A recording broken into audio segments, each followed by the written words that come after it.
Iran के पास ऐसी inter continental ballistic missile है जो 10,000 से 12,000 किलोमीटर तक दुश्मन के ठिकाने पर वार कर सकती है। यानी वो उसका बटन अगर ईरान से दबाया जाए तो वो सीधा अमेरिका जाकर वाशिंगटन के अंदर गिर सकती है। इस बात का खुलासा तमाम विशेषज्ञ कर चुके हैं। शायद डोनाल्ड ट्रंप इसी बात से घबराए हुए हैं कि ऐसा ना हो कि कोई मिसाइल आकर वाशिंगटन के अंदर पहुंच जाए और जो उनका एक दबदबा रुतबा है वो बिल्कुल खत्म हो जाए।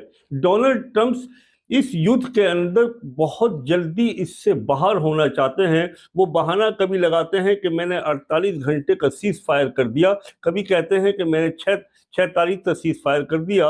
अब चूंकि बिल्कुल एंड आ चुका है, अब उनको वो कह रहे हैं कि हम 45 दिन का सीज फायर करने जा रहे हैं, जिसको ईरान ने सिरे से खारिज कर दिया। ईरान का कहना यह है कि जंग जभी बंद होगी जब हमारी शर्तें मान ली जाएंगी। यानी उनकी जो सबसे मजबूत जो शर्त है वो यह है कि रूट ऑफ हॉर्मुज के ऊपर ईरान का पूरी तरह से नियंत्रण रहेगा और ईरान के ऊपर आपने जंग थोपी है, इसके ऊपर जितना भी खर्च आया है इस जंग के दौरान में ईरान का जितना नुकसान हुआ है वो आप इसकी भरपाई करेंगे। और मिडल ईस्ट देशों के अंदर यानी वो देश सीरिया, लबनान और हमास, इनको साथ में लेकर वो चल रहा है ईरान कि इन पर भी हमले नहीं होंगे।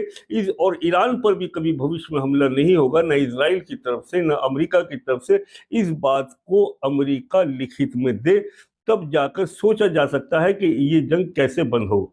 अली अकबर विलायती जो मुस्तफा खामनाई के गुरु भी हैं और एक बहुत महज़ब वहाँ के लीडर भी हैं, उन्होंने साफ लफ्जों में कह दिया कि अगर अमेरिका ने कोई भी गलती की या किसी तरह का कोई भी हरकत कर बैठा अमेरिका, तो उसका खमियाजा बहुत बुरा उसको भुगतना पड़ेगा।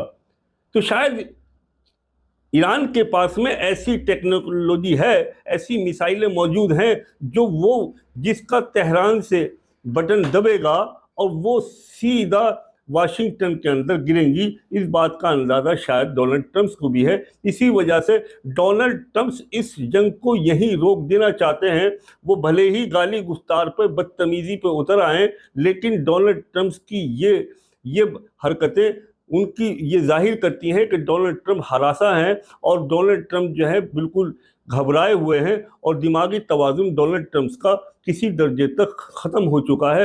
अब वो ऐसी हरकतें कर रहे हैं जिससे पूरी दुनिया में उनकी बेइज्जती हो रही है। बल्कि अमेरिका के लोग भी इस बात से हैरत अंगेज हैं कि ऐसे दुनिया का ऐसा राष्ट्रपति जो सबसे ताकतवर देश का है, अब वो उसकी ऐसी बदजुबानी और बदकलामी जो कोई न अपनी जबान से अदा कर सकता है और न ही कह सकता है। अली अकबर विलायती ने साफ लफ्जों में कह दिया, अगर डोनाल्ड ट्रंप ने जरा सी भी कोई हरकत की तो हम बाप मंदेब को फौरन तौर पर बंद कर देंगे। यानी वो रास्ता जो यमन का रास्ता है जहां हूतियों का पूरी तरह से होल्ड है और हूती जो है वो जैदी शिया हैं और उन्होंने बराबर की वो ईरान से कंधा मिलाकर जंग के अंदर शरीक हैं। उन्होंने साफ लफ्जों में कह दिया, अगर हूती बंद होता है तो समझ लीजिए कि दुनिया के अंदर 60 से 70-80% लोगों का राशन पानी तक का बंद हो जाएगा। उस रास्ते से लगभग 20 से 25% निकलता है और रूट ऑफ हॉर्मुज से जो रास्ता बंद हुआ है उसी से पूरी दुनिया घबराई हुई है। तमाम एशिया के तमाम देशों के अंदर बदहाली है। पूरे एशिया में जितने भी मुल्क आते हैं उनका अर्थव्यवस्था बिल्कुल ख़त्म हो गई, जीडीपी नीचे आ गई है, व्यापारी परेशान है। अगर बाप मंदेब बंद होता है तो फिर दुनिया की तबाही को कोई रोक ही नहीं सकता। ये चैलेंज किया है अली अकबर विलायती ने कि अगर इस तरह की कोई भी हरकत कर बैठा अमेरिका तो इसका खमियाजा उसको बहुत महंगा पड़ेगा। आपको याद होगा दोस्तों, 18 मार्च को जब इजराइल ने साउथ पर्स पर हमला किया था ईरान के, तो ये जो है पेट्रोकेमिकल तैयार करते हैं, लेकिन उस वक्त में डोनाल्ड ट्रंप ने ये कहा था कि यह हमारी जानकारी में नहीं है, ये इजराइल की हरकत है। और इजराइल को उसने कहा कि भविष्य में ऐसी गलती नहीं होनी चाहिए, आप किसी ऐसी जगह पर हमला नहीं करेंगे जो ऊर्जा से संबंध हो, जिसका पेट्रोकेमिकल से संबंध हो। लेकिन अभी हाल में ही आज ही उसने इतना जबरदस्त हमला किया ईरान के ऊपर, जो पेट्रोकेमिकल जो तैयार करती है। और उनके रक्षा मंत्री ने, इजराइल के रक्षा मंत्री ने, देखिए हरदर्मी की बात कि इजराइल के रक्षा मंत्री ने साफ ऑन कैमरा आके ये कहा कि हमने ईरान का 85% ये जो केमिकल फैक्ट्री थी इसको खत्म कर दिया है, और ये अब बिल्कुल ध्वस्त कर दिया है। लोगों को ये उम्मीद लग रही थी कि डोनाल्ड ट्रंप यानी कोई वहां से कोई जवाब आएगा और कुछ ना कुछ इसके ऊपर डोनाल्ड ट्रंप बोलेंगे, लेकिन डोनाल्ड ट्रंप की बिल्कुल भी जबान नहीं खुली। इसका मतलब यह है कि जो कुछ भी हो रहा है वो डोनाल्ड ट्रंप के इशारे पर हो रहा है। उधर मिडल ईस्ट देश हैं, यानी जो जो कतर है और सऊदीया है, यूएई है, जितने भी मिडिल ईस्ट देश हैं, यहाँ पर जो बेस बने हुए हैं, अब वो लोग जो अमेरिकी बेस हैं, वो अब ये तमाम गल्फ कंट्री के लोग समझ गए हैं कि ये जो अमेरिकी बेस बने हुए हैं ये सिर्फ इजराइल की हिफाजत के लिए बने हुए, ना कि हमारी हिफाजत के लिए बने हुए हैं। और ये बात पूरी तरह से वो अब सऊदी के लोगों के जहन में और गल्फ कंट्री के अरबों के दिमाग में आने लगी है कि ये सब कुछ एक बहुत बड़ा गेम था अमेरिका का, कि अमेरिका हमारे दुश्मन को हमारी ही आस्तीन के तले पाल रहा था। यानी इजराइल की हिफाजत के लिए 17 बेस बनाए और उसका पैसा अरबों से वसूला, और उस पैसे से फिर सऊदी के अंदर उसने अपनी बड़ी बड़ी कंपनियां डाली, फिर उस पैसे को वो अमेरिका ले गया। और सऊदी के लोगों पे, कतर, अबू धाबी और तमाम जितने भी यूएई के जितने मालदार लोग हैं, उनके तमाम पैसे को दबाव बनाया और उस पैसे को अपनी मार्केट के अंदर लगवाया। ये गेम देखिए अमेरिका का, कि पैसा सऊदी का, सब कुछ सऊदी का, बाजार अमेरिका का, नफा अमेरिका का, वहां का पैसा उठाकर अमेरिका लाकर फिर सऊदी के अंदर इन्वेस्ट करता है और आधे की साझेदारी लेता है, फिर कमाई करके फिर अमेरिका ले जाता है। यानी इतना बड़ा गेम अमेरिका का जो चल रहा है, डोनाल्ड ट्रंप का या अमेरिका का कहिए, तो इसी चीज को पैनी नजर रखते हुए ईरान ने कहा तमाम अरब देशों से कि आप खुद मुख्तार बनिए, आप आत्मनिर्भर बनिए, अमेरिका की दादागिरी को समाप्त करिए, अमेरिका के बेसों को यहाँ से हटाइए, आप अपने अपने बलबूते पे सब कुछ करिए। ये बात अमेरिका को बहुत ज़्यादा अखरी कि ये हमारे आर्थिक चोट पहुँचा रहा है ईरान। और ईरान उसने एक बहाना लिया, यानी बहाना लेकर ईरान पर हमला कर दिया। अब ईरानियों का कहना यह है, मुश्तबा खामनेई का कहना यह है कि जंग हमने नहीं की है, ये जंग हम पर थोपी गई है। इजराइल और ईरान ने हम पर ये जंग थोपी है, हमारे पर ये जंग थोपी गई है, तो हम हमारे ऊपर जो जंग थोपी गई है, इसको आप जितना भी नुकसान हुआ है इसकी भरपाई इसकी भरपाई अमेरिका और इजराइल को करनी ही होगी, तभी हम आगे कोई बात कर सकते हैं। और रूट ऑफ हॉर्मुज के ऊपर टोटल कब्जा हमारा रहेगा। और जितने भी ये हम लीबिया है और सीरिया है और हमास है, फ़लस्तीन है, इनके ऊपर कभी अमेरिका या इजराइल हमला नहीं करेगा, इस बात की भी गारंटी देनी होगी। और इस बात की भी गारंटी देनी होगी कि कभी हॉर्मुज रूट के ऊपर नज़र भर के नहीं देखेंगे, और इस बात की भी लिखित में देना होगा कि भविष्य में कोई हमला ना किया जाएगा। और जितना हमारा खर्चा हुआ है, क्योंकि जंग हमने शुरू नहीं की है, जंग जो है वो आपने शुरू करी है, इस जंग के अंदर जितना भी खर्चा हुआ है वो अमेरिका अदा करे और इजराइल अदा करे, तब हम कोई प्लेटफार्म पे आकर बात कर सकते हैं। हमारी अब इस बारे में अभी तक कोई बात नहीं हुई है। ये साफ लफ्जों में ईरान ने कहा कि अभी तक इस बारे में कोई बात नहीं हुई है, और हमले जब तक जारी रहेंगे जब तक हमारी ये 5 शर्तों को मान नहीं लिया जाता है। तो दोस्तों, फिर ये जंग कैसे बंद हो? आप ही सोचो कि ये जंग कैसे बंद हो। लोगों को, विशेषज्ञों का मानना यह है कि जंग को बंद करवाने के अंदर 2 आदमियों की भूमिका बहुत ज़बरदस्त हो सकती है। और दुनिया के दो ही इंसान हैं जो इस जंग को बंद करवा सकते हैं। वो दो लोग कौन हैं? वो दो लोग हैं शी जिनपिंग चाइना से और पुतिन जी रशिया से। यानी दो लोग ये ऐसे हैं जो जो इसमें मध्यस्थता करें तो इस जंग को रुकवाया जा सकता है। लेकिन ये बात भी आप समझ लो कि ये दोनों दोनों जो हैं रशिया और चाइना, वो ईरान के घनिष्ठ मित्रों में हैं। और वो पक्ष रखेंगे तो ईरान का रखेंगे, और ईरान का जब पक्ष रखेंगे तो वो डोनाल्ड ट्रंप को किसी भी हाल में मंजूर नहीं होगा। और जब मंजूर नहीं होगा तो जंग फिर आगे बढ़ती रहेगी। तो ये एशिया का क्या हाल होने वाला है?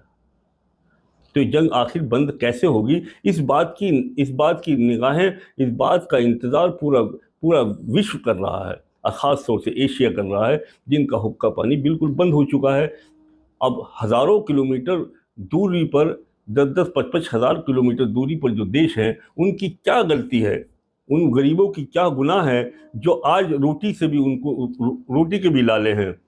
क्योंकि फैक्ट्रियां बंद हो गई हैं, बड़े बड़े प्लांट एनर्जी की कमी की वजह से बंद हो गए हैं, गैस की वजह से बंद हो गए हैं, मजदूर बेरोजगार हो गए हैं। उन बेरोजगारों का क्या गलती है? कोई पूछे डोनाल्ड ट्रंप से कि वो डोनाल्ड ट्रंप जो दिमागी तवाज़ुन जिसका ख़राब हो चुका है वो। दूसरी बात यह कि डोनाल्ड ट्रंप ने इससे पहले के तमाम राष्ट्रपति, वो कोई भी रहे हो, उनको जितने कानून बनाए उनको सब वो खारिज कर चुका। सिर्फ वो ये दिखलाना चाहता है कि डोनाल्ड ट्रंप के काल के अंदर अमेरिका ने क्या क्या बड़ी बड़े कारनामे अंजाम दिए। डोनाल्ड ट्रंप ने तो यहाँ तक कह दिया कि अमेरिकी अवाम जो मुझको गलत समझ रही है वो बेवकूफ़ है, नासमझ है, उसको पता ही नहीं कि मैं जंग किस लिए लड़ रहा हूँ। मैं ये जंग किस लिए लड़ रहा हूँ, यहाँ की अवाम को इस बात का अंदाज़ा ही नहीं है।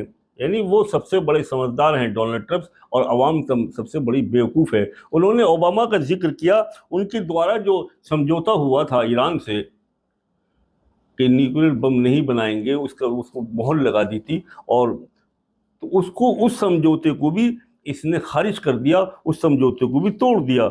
आज जब इजराइल ने ईरान के नेचुरल प्लांट पर हमला किया है, तो फिर क्या था कि ईरान ने भी जॉर्डन और अमरीकी बेस पर और कुवैत के केमिकल फैक्ट्री पर, उनकी एनर्जी पर धमाकेदार मिसाइल का बारिश कर दी।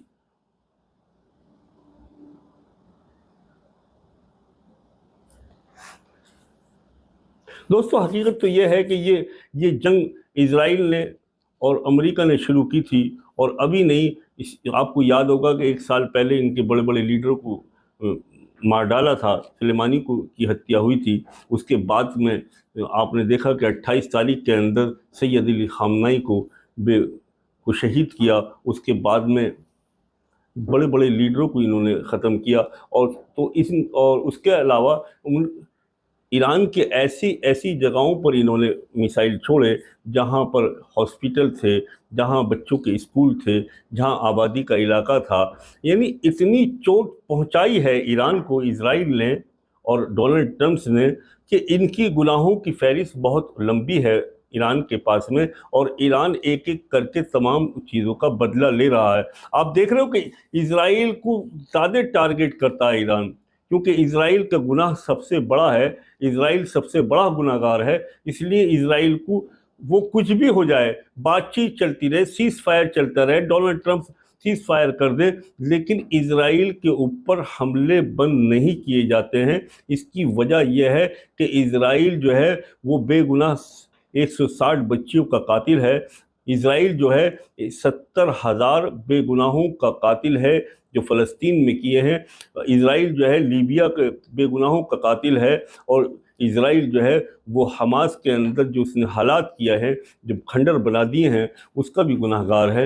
यानी इस बड़े गुनाहगार का तो पीछा छोड़ने ही नहीं चाहता ईरान। ईरान ने साफ लफ्ज़ों में कह दिया, जब तक बेजबन नेतन्याहू को हम ढूंढ कर नहीं मार देते, ये जंग शायद तब तक बंद नहीं होगी। ये अलग बात है कि 5 शर्तें रखी हैं, लेकिन असली दुश्मनी जो है ईरान की, वो बेजबन नेतन्याहू से है। ना कि अमेरिका से है। अमेरिका अमेरिका का एक दो जिस्म एक जान है। अमेरिका ने तो इसको यहाँ पर तमाम मुस्लिम देशों को परेशान करने के लिए, ईरान को परेशान करने के लिए, इराक को परेशान करने, लीबिया को, फ़लस्तीन को, सीरिया को, इसको यहाँ पाल रखा है इजराइल को। और इजराइल अमेरिका के बलबूते पे ही तमाम मिडल ईस्ट देशों को सताता रहता है। इस बात की ही वो ईरान चाहता है कि ये इसका जो गुंडागर्दी है, इसकी जो दादागिरी है, इसकी जो बदमाशी है, जो अमेरिका के बल पे ये हमेशा करता है, ये हमेशा हमेशा के लिए बंद होनी चाहिए। ईरान का यही मकसद है कि इजराइल कभी भी लीबिया पर हमला न करे, इजराइल कभी भी सीरिया पर हमला न करे, इजराइल कभी भी फ़लस्तीन पर हमला न करे, और इजराइल किसी भी मुस्लिम देश पर हमला न करे। इस बात को डोनाल्ड ट्रंप को लिख कर देना होगा, तभी ये जंग बंद हो सकती है, अन्यथा ये जंग बहुत लंबी चलने वाली है। ईरान के पास में न जाने कितने मिसाइल ऐसे हैं जो अभी तक तो जिक्र 10 से 12 हज़ार किलोमीटर का आया है, हो सकता है कि 15,000 किलोमीटर के भी मिसाइल इसके पास में मौजूद हों। तो दोस्तों, आखिर में मैं बताता चलूं कि ये जंग जब भी बंद होगी उसमें रूस का बहुत बड़ा किरदार होगा और शी जिनपिंग का, चाइना का बहुत बड़ा किरदार होगा। और ये जब भी जंग बंद होगी, अभी मालूम नहीं, खुदा न खास्ता ये जंग आगे बढ़े, हम नहीं चाहते, लेकिन ये जंग भी बंद होगी वो ईरान की शर्तों पर ही बंद होगी। ये जंग जब भी बंद होगी, ये जो हॉर्मुज़ रूट है, ये कोई मामूली चीज़ नहीं है। ये ईरान के पास में, ईरान इस बात को समझ गया है कि पूरी दुनिया को कब्जा करने के लिए, पूरी दुनिया को अपनी मुट्ठी में अपने इशारे पे नचाने के लिए एक ऐसा चीज़ उनके हाथ लगी है कि वो अब समझ गए हैं कि बड़े बड़े बम, बड़े बड़े मिसाइल और टाइम बम जो है, इसके सामने परमाणु बम भी फेल है रूट ऑफ हॉर्मुज़ के सामने। अब ये लड़ाई जो है वो ऊर्जा की है, ये लड़ाई जो है अर्थशास्त्र की है, और ये लड़ाई जो है अब जो ये लड़ाई है ये जीडीपी की लड़ाई है। ये लड़ाई जो है इंसानियत की उन ज़रूरती चीज़ों को रोक देने की लड़ाई है कि जिस चीज़ों को रोक दिया है, जिससे पूरी दुनिया घबरा गई है। यानी जंग होती रहती थी दुनिया के अंदर, जंगें बहुत हुई हैं, कोई हंसी मजाक उड़ाता था, बहुत से 80% लोगों को पता भी नहीं होता था। अभी यूक्रेन और रूस के अंदर जंग चल रही है, हमें क्या मालूम है कि चल रही है। पाकिस्तान और अफगानिस्तान के बीच में खूब ज़बरदस्त युद्ध चल रहा है, देश की जनता के 80% लोगों को पता नहीं है। लेकिन ये भी जंग चलती रहती इजराइल और ईरान की, इसका भी लोगों को पता नहीं होता अगर रूट और हॉर्मुज़ इसके दरमियान में नहीं आता। रूट ऑफ हॉर्मुज़ ने दुनिया को जता दिया और समझा दिया कि दो न्यूक्लियर पावर एक कमज़ोर देश को दबा रही हैं। दो न्यूक्लियर पावर यानी इजराइल और अमेरिका एक मामूली से छोटे से देश का हनन कर रहे हैं, इसका शोषण कर रहे हैं। ये बात ईरान ने पूरी दुनिया को समझाने और जताने और बताने के खातिर रूट ऑफ हॉर्मुज़ को बंद कर रखा है। दोस्तों, रूट ऑफ हॉर्मुज़ जिस दिन खोल देगा, ईरान का कोई वजूद नहीं है। फिर ईरान को कौन जानेगा? सबको गैस मिलेगी, सबको तेल मिलेगा, तुम कौन और हम कौन। लेकिन उसने इस रूट और हॉर्मुज़ को बंद करके दुनिया की तवज्जो अपनी तरफ दिलाई है कि ये बेगुनाह लोगों को सताने वाले दो शैतान इजराइल और अमेरिका, ये बेगुनाहों को सताते हैं और मासूम बच्चों के कातिल हैं, बेगुनाहों का कत्ल करते हैं। इस बात को समझाने के लिए रूट और हॉर्मुज़ को बंद किया गया है। आज भी बहुत से देश अपने को सेकुलर कहने के बावजूद भी इजराइल के साथ खड़े हैं। दोस्तों, ये बात आपको मेरी अच्छी लगी हो तो कमेंट्स में ज़रूर लिखें कि हाँ, मैं ये सही कह रहा हूँ या गलत कह रहा हूँ।